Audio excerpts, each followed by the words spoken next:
د بیعت عقبه نه تقریبا 3 میاشتې بعد د ربیع الاول په اول تاریخ نبی کریم صلی الله علیه وسلم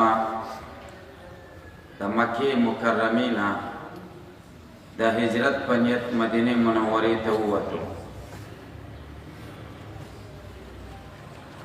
دا حدیثو مبارکونه دا خبره ثابته ده چې نبی کریم صلی الله علیه وسلم د پیر په ورځ د مکې مکرمې نه ووت او د پیر په ورځ مدینه منورې ته ورسېده.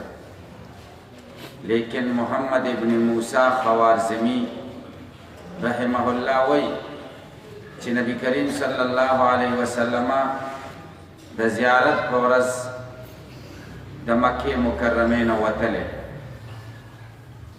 حافظ عسقلانی رحمه الله دې دواړو قولونو کې تطبیق داسې کوي چې د مکې مکرمې نه خو د زیارت په ورځ وتلی و،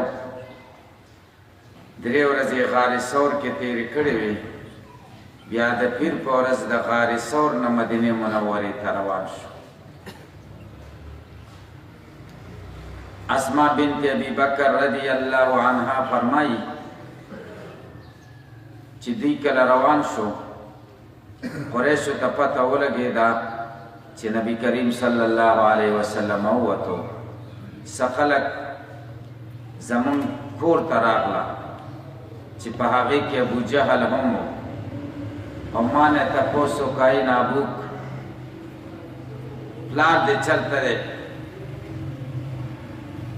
ما ورته ویل قسم دی چې ما ته معلوم نه دی چې زما پلار چلته دی. ابو جهل داسې په زوره سپېړه ما ته راکړه چې د هغې سره زه په ځمکه پرېوتم او غوږ کې چې کومه والی زما وه هغه هم رانه پرېوته. 3 ورځې نبی کریم صلی الله علیه وسلم او ابوبکر صدیق رضی الله تعالی عنہ غار ثور کې وو.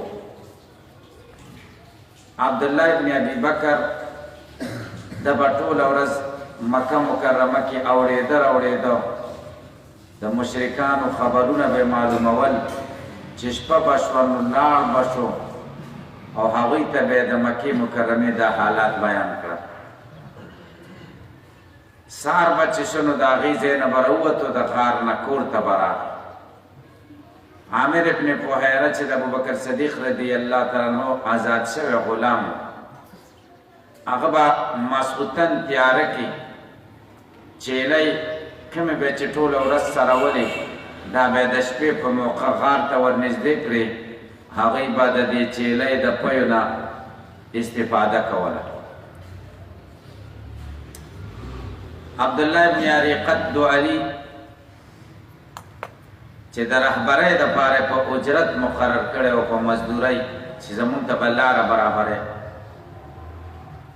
د وعدې مطابق سحر کې 2 اوښې د ځان سره کړې او غار ثور ته حاضر شو او د متعارفې یعنې د معلومې لارې نه علاوه په بله لاره د ساحل په طرف باندې دی روان کړه مدینې منورې طرف ته.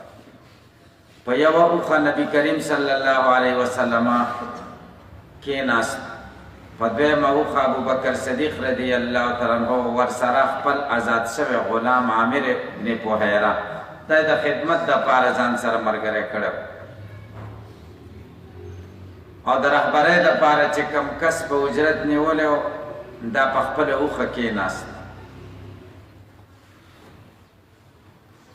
په لاره کې د نبی کریم صلی الله علیه وسلم د یو 3 معجزاتو ظهور.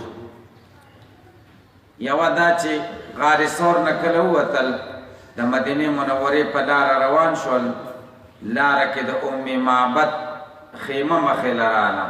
ام معبد دا یو انتهایی شریف او مهمان نوازه ښځه وه. د خیمې په مخه کې به ناسته وه، څوک به تېرېدل نو هغوی له به خوراک ورکوه. د نبی کریم صلی الله علیه وسلم دا مبارکه او مختصره قافله دا د ام معبد په خیمې تیرېدله.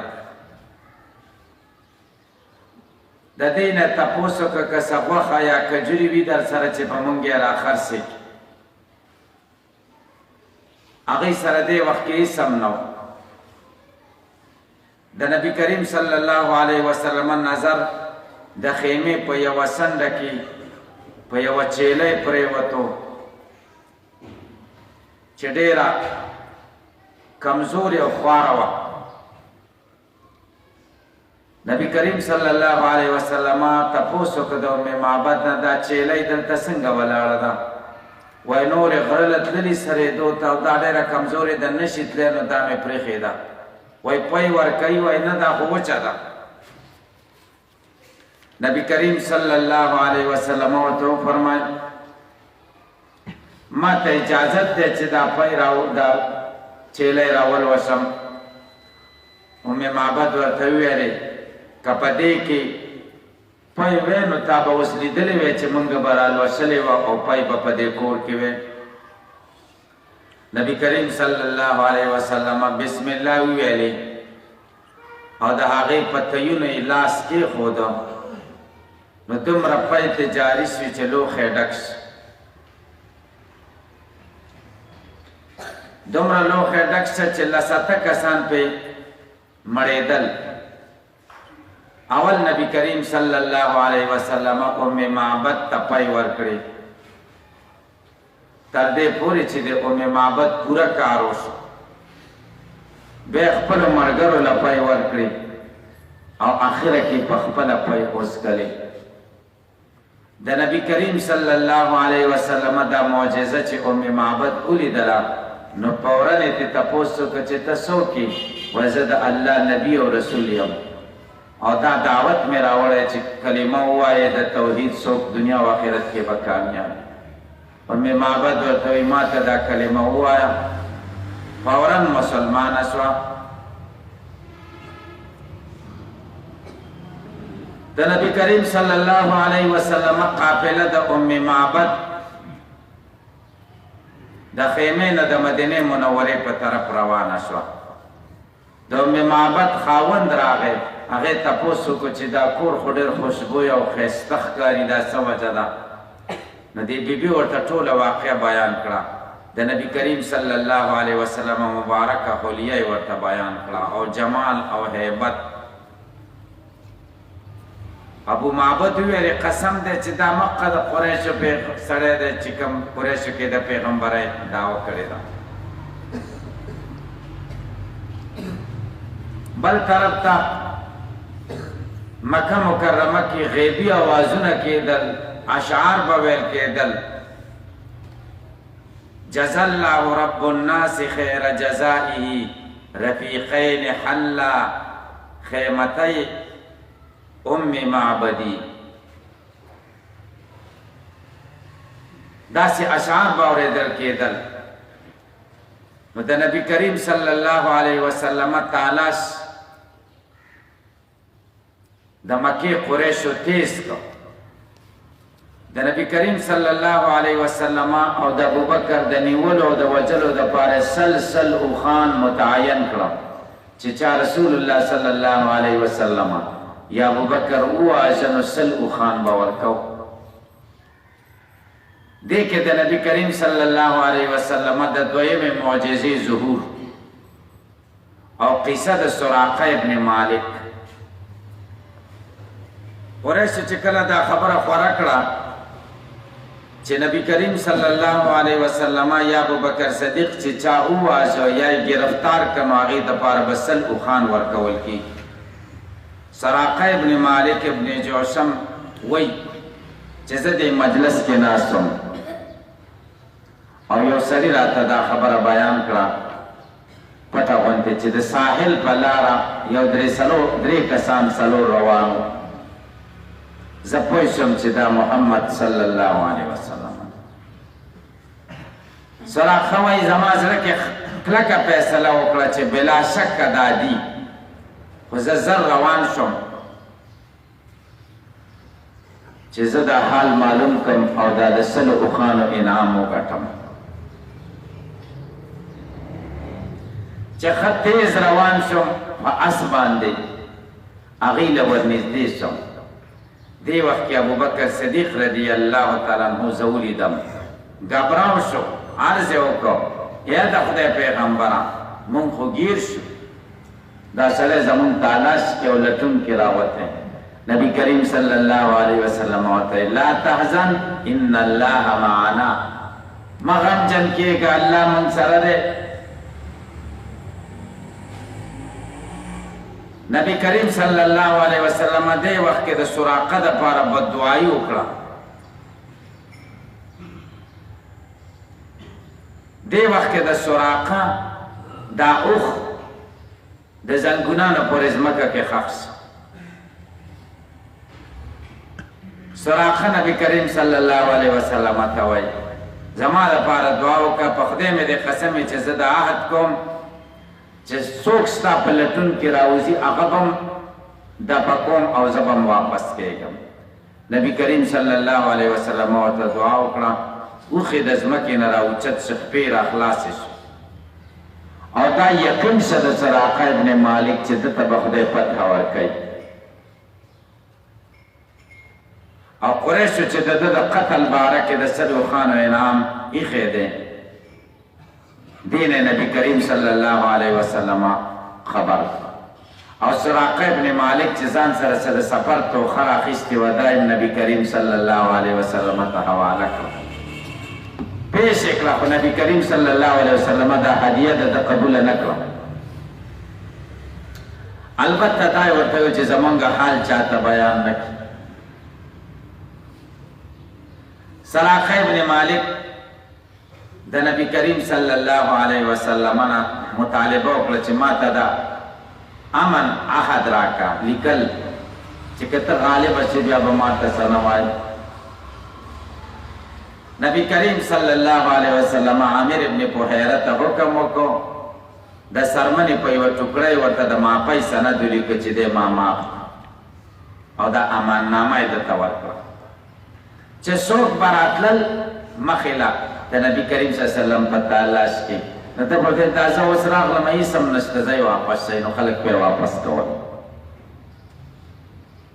کله چې دی مکې ته لاړ ابو جهل ته تپوس کوي چې څه چلو شو، نو دی ورته وایي ابا حکم والله لو كنت شاهدا لامر جواد حين ساحت قوائمه علمت ولم تشكك بأن محمدا نبي ببرهان فمن ذا يقاومه.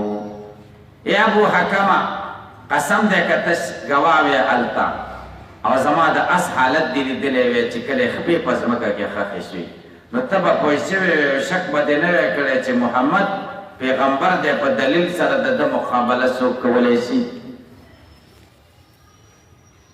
تاسو په دې خبر پوه شئ. درېیمه قصه، درېیمه معجزه د بریده اسلمي واقعه. لږ مخکې چې لاړو نو بریده اسلمي د 80 کسانو سره د نبی کریم صلی الله علیه وسلم په لټون کې راوتی چې د قریشو نه ورو سل اوښان انعام حاصل کړي. چې نبی کریم صلی الله علیه وسلم ته نږدې راورسېده، نبی کریم صلی الله علیه وسلم ته تپوس وکړه من انت، ته څوک یې؟ بریده اسلمي ورته انا بریده، زه بریده یم. نبی کریم صلی الله علیه وسلم ابو بکر صدیق رضی الله تعالی عنہ طرف ته ملتفت شو او تفاولن یې وویلې یا ابابکر برد امرنا وصلحا، الله زمونږ معامله یخه کړه او زمونږ حال برابر کړه. بریده د برد نه بیا ته تپوس وکړو د کومې قبیلې نه یې؟ نو هغه ویلې من اسلم، د اسلم قبیلې نه یم.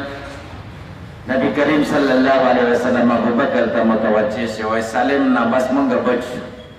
تپاول دې ته وایي نیک پال. بیا یې تپوس وکړه د قبیلې اسلم کې د کومې شاخ سره د تعلق دی؟ هغه ویلې من بني سهم، سهم خو حصې ته وایي. نو نبی کریم صلی الله علیه وسلم ورته خرجه سهمک، اسلام کې لکه چې ستا حصه راووته. بریده تپوس وکړه د نبی کریم صلی الله علیه وسلم نه ته څوک یې؟ هغه ورته انا محمد ابن عبدالله رسول الله، زه محمد ابن عبدالله د خدای رسول یم. بریده ورته وفرمایل اشهد ان لا اله الا الله وان محمدا عبده ورسوله. بریده مسلمان شو او اویا کسان چې د بریده سره وو هغه ټول مسلمانان شو. بریده نبی کریم صلی الله علیه وسلم ته عرض وکړو ای د خدای پیغمبره مدینه منورې ته چې داخلېږو تا سره یوه جنډه پکار ده. بریده ته مخکې دی د اویا کسانو سره قافلې سره اوس نبی کریم صلی الله علیه وسلم مدینې ته ځي. د الله داسې شان دی. صرف د ابوبکر سره وتلی او مدینې نه چې وځي نو اویا کسانو قافله ډېره غټه قافله یې که نو تا ته جنډه پکار ده چې جنډۍ نبی کریم صلی الله علیه وسلم د پټکي مبارک نه لږ حصه چرله راواخیسته د کپړې او په نیزه کې یې وتړله. بریده ته یې ورکړه چې ته کله مدینې منورې ته ځې نو دا جنډه دی، دا ستا جنډه شوه. بریده رضی الله تعالی عنه ځان سره دا جنډه واخیسته او روان شو. د نبی کریم صلی الله علیه وسلم د راوتلو خبر د مکې مکرمې نه مدینې منورې ته ورسېده. د مدینې منورې هر فرد د شوق او د خوشحالۍ او د نبی کریم صلی الله علیه وسلم د دیدار په تمنا کې ډېر بېتاب و.